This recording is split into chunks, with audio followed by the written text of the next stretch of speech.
Maharashtra news 18। माजल गावाजवळ car अपघातात इंदोरच्या 3 कपडा व्यापाऱ्यांचा मृत्यू। बीड जिल्ह्यातील घटना। भरधाव वेगाने जाणारी कार रस्त्याच्या कडेला असलेल्या झाडावर आदळून गाडीतील 3 जणांचा जागीच मृत्यू झाला। ही घटना 14 डिसेंबरला शुक्रवारी रात्री 10 वाजण्याच्या सुमारास राष्ट्रीय महामार्ग 222 वरील टाकरवन फाट्याजवळ घडली।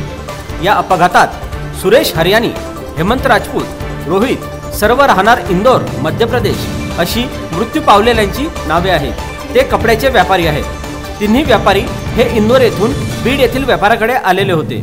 दिवसभर त्यांची भेट घेऊन रात्री मुक्कामासाठी लातूर येथे गढी माजलगाव मार्गे राष्ट्रीय महामार्ग 222 वरून जात असताना त्यांची गाडी क्रमांक MP 09 PP 4683 टाकरवन फाट्याजवळ आली असता चालकाचे गाडीवरील नियंत्रण सुटले आणि भरधाव वेगाने आलेली कार रस्त्याच्या कडेला असलेल्या झाडावर जाऊन आदळली। या गाडीतील तिन्ही व्यापारी जागीच ठार झाले। अपघात होताच नागरिकांनी पोलिसांना घटनेची माहिती दिली।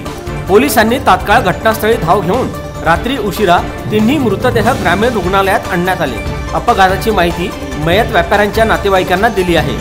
माजलगाव तालुका प्रतिनिधी बाळासाहेब अडागळे, बीड। नवीन बातम्यांसाठी पाहत रहा महाराष्ट्र न्यूज 18, व्यासपीठ जनसामान्यांचे। महाराष्ट्र न्यूज 18 व्यासपीठ जनसामान्यांचे।